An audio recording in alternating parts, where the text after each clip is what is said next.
Danny and Christine falling for each other all over again has been a welcome bit of romance in an otherwise bleak landscape. It hits us right in our nostalgic little hearts.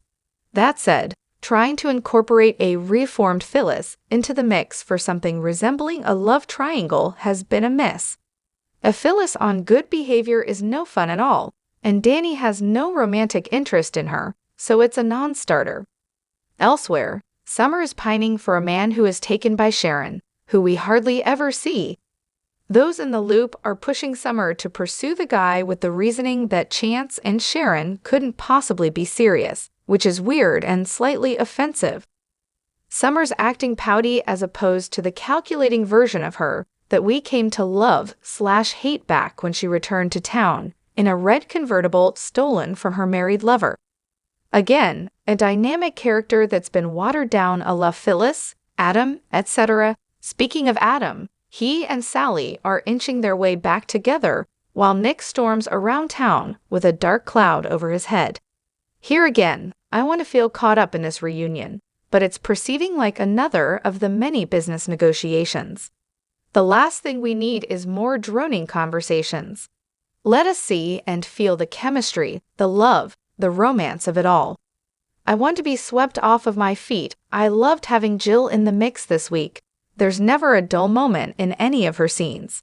Likewise, Mamie. However, the snarking between them was verging on grating after a while. The best thing about their returns is the heart they bring. I was surprised how quickly I began to feel warmly about Nate again once he was back working with his family. As for Billy announcing to Chelsea that he would leave Jabot to go back to Chancellor Winters, I just rolled my eyes. The job changes are constant. It's such a joke, and you just know he'll be disgruntled there when he finds out she's bringing in Chance.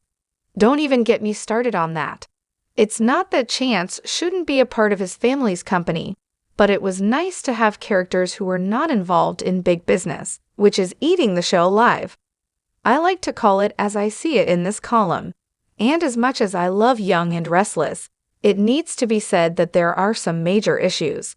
We were all but rubbing our hands together with glee when Trevor Street John was cast as the complex character Tucker McCall.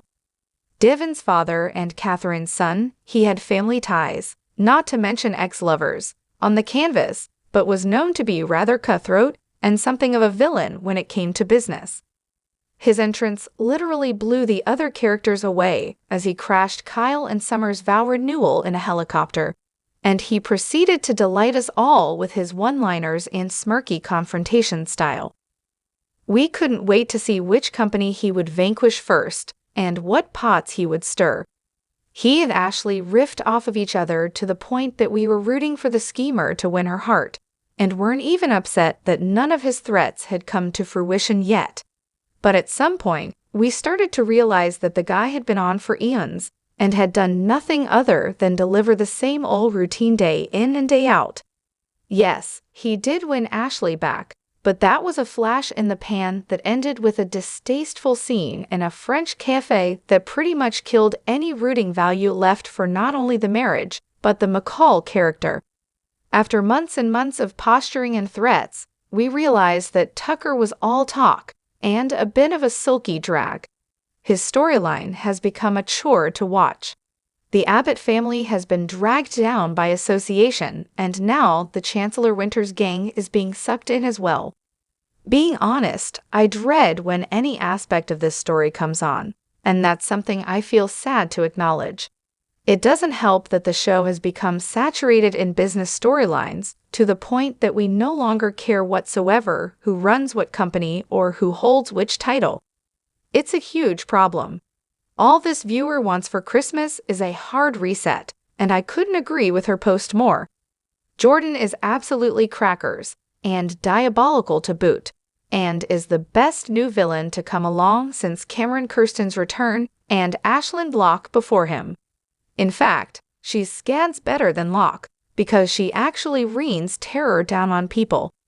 It was fantastic to see her, hair askew, rambling away to her dead sister's photo in that motel room, and I couldn't have been more thrilled to see her turn up at the GZAC wearing a disguise and vowing to end every last Newman. On that note, it's probably time for Victor and Nikki to warn Abby, Adam, and the grandchildren, who are sitting ducks right now. Will it be a Merry Christmas for Claire? Will she be reunited with her parents at long last?